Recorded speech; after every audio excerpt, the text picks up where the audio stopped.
আসসালামু আলাইকুম রহমতুল্লাহ। ওয়ালাইকুম আসসালাম ওয়া রাহমাতুল্লাহি ওয়া বারাকাতুহু। আমরা যে আমল করি, আমাদের আমলের সওয়াব দেয়া হয় আল্লাহর পক্ষ থেকে। তো রমজানে এই সওয়াবের মাত্রাটা কি বছরের অন্যান্য সময়ের থেকে বেশি না সমান? এই মাত্রাটা সম্পর্কে আমি আপনার কাছে জানতে চাচ্ছি। অনেক সুন্দর প্রশ্ন। এটা আমাদের জিনিসটা বোঝা দরকার। আল্লাহ হলেন অত্যন্ত মেহেরবান, রহমান, রহিম। আমরা যদি কোনো পাপ করতে চাই মনে মনে, তাহলে আল্লাহ তাআলা এটার শাস্তি লিখেন না। যতক্ষণ পর্যন্ত এই খারাপ কাজটা করার না হয় ততক্ষণ পর্যন্ত আমাদের আমলনামায় সেটা ওঠে না। কিন্তু নেক কাজ করা নিয়তের সঙ্গে সঙ্গে এটার আমলনামায় উঠে যায়। সুবহানাল্লাহ। এরপরে নেক কাজটা করলে এটার কমপক্ষে 10 গুণ দেওয়া হয় এবং এটা 10 গুণ থেকে 700 গুণ পর্যন্ত দেওয়া হয় মানুষের নিষ্ঠা এবং আল্লাহর যে আনুগত্য বিনয় তার উপর নির্ভর করে। রমাদানে তার মাত্রা আরো বেড়ে যায়।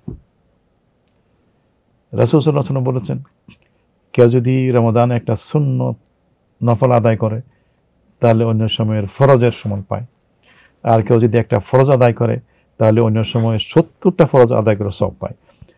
তার মানে অন্য সময় যতটুকু পুণ্য হয় তার 70 গুণ বেশি পাওয়া যায় রমজানে। মাত্রাটা বুঝতে পারো। এখন কেউ একটা ভালো কাজ করে যদি 700 গুণ পায় অন্য সময়, এই 700 গুণের টাইমস মাল্টিপ্লাইড বাই 70, 49,000 হয়ে গেল। তো এই জিনিসটা আমাদের বোঝা উচিত এবং সেভাবেই আমাদের বেশি বেশি আমল করতে চেষ্টা করা উচিত। আমরা সারা বছর এই আমল করার অনেক আমল করে যে সবটা পাবো, এই রমজানে অল্প অল্প আমল করে আমরা সেই সবটা পেয়ে যাব।